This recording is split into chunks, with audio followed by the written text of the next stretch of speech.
you think you've arrived at becoming an Orthodox Christian, and yet you haven't begun to pray. You haven't begun to fast. You don't keep the things of the spiritual life. You haven't acquired a lot of self-knowledge. You're not constantly in the divine services. This orthodoxy that you're living, that any one of us could live externally with lots of fervor, is not healing, right? It's not the hospital. It's like you're in the waiting room and you're so thrilled about being in the waiting room, but hey, there's more to it. Get in, come in, and let's expose your sicknesses to the doctor so he can heal you. Talk about, before I get into this, what is a spiritual life? What is a spiritual life, right? I'm going to take that aim tonight. I'm going to talk more about spiritual fathers. I'm going to talk about fasting and prayer. But before I get there, there's many other things we could talk about that are pitfalls. I'm just going to name them really quick. And you know this because if you're here, you're listening to what we're doing. We've been talking about this for a lot, but you know the pitfalls. We've talked about this a lot. Today you've got, and Father Seraphim does it in other places as well, you've got the pitfalls on the right and you got the pitfalls on the left, right? We all know this. We've got these overzealous zeal not according to knowledge that's always there. That's very clear in the patristic writings, that you can fall off the boat, off the narrow path, the royal path to the right. You're going to become a zealot and filled with pride, not healed, but super correct. And Father Seraphim writes a lot about that. You can go to his letters or his life and read about that. And then, of course, on the left is the worldliness, secularization, ecumenism, philotism, the various worldliness that distorts the church, makes it into the world. And that is also a grave error. I would add to that an ideological approach, which we talked about a little bit, to orthodoxy, acting like orthodoxy is like the best of all the religions, or it's the place to be if you're a conservative, or you know you're all of this kind of trendy, very much of this world, temporal realm of the struggle in the society, the culture wars, all of this kind of stuff. Which some of it, it's not all bad. It's not something that we would disagree with. Of course, for instance, we're Orthodox churches very much opposed to, for instance, the sin of abortion. Very much opposed to it. I think the Orthodox Church implicitly supports people who are trying to save the unborn baby across the board. Would never, in principle, be able to support any kind of abortion ultimately. So there's many things that the Orthodox Church is clear on in the culture wars, and has a particular position that does line up, oftentimes with the more conservative approach.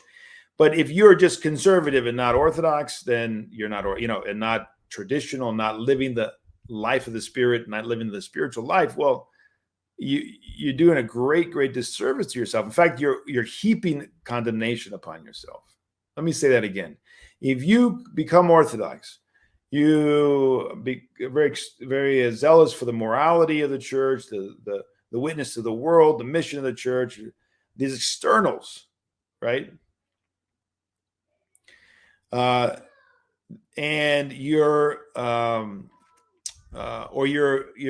politically aligned with the czar or whatever it is. There's all kinds of different things that are part of this pilgrimage of the church in the world that the church definitely gives a witness to. But if that's what it is to be Orthodox for you, that's what it means to be Orthodox. You become Orthodox without going into the house and living in the Father's house. You've come and you've put the flag out on the flagpole. You've raised it high. You've chanted the patriotic hymns, and you never entered in to live with the king and queen and all the royalty, which are the saints, right? That doesn't make any sense. And in fact, the Lord's going to say, who are you? Right? So there's many ways that we can enter without entering. We can become Orthodox without going and becoming Orthodox, right? Deeply and living the life.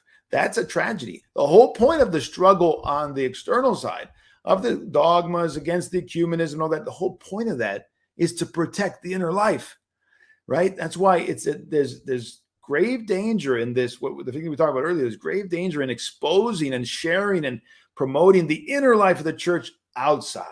There's a grave danger in that. It's a form of secularization. No. We don't do that. We protect the inner life like a little baby, like a delicate egg that we just carry. We don't want to break. That's how we deal with inner life of the church. We don't go talking about it. We don't go sharing it everywhere. We preach Christ crucified. We teach the world and preach to the world Christ, who is all in all. Now, having said all that, I recognize the difficulty of it all today. Here I am on the internet. I'm teaching hopefully Orthodox Christians for the most part, but there are many other people who aren't Orthodox who come onto our platform and they say terrible things or they say contrary things. And we are, unfortunately, talking about some aspects of the inner life of the church and throwing pearls before swine.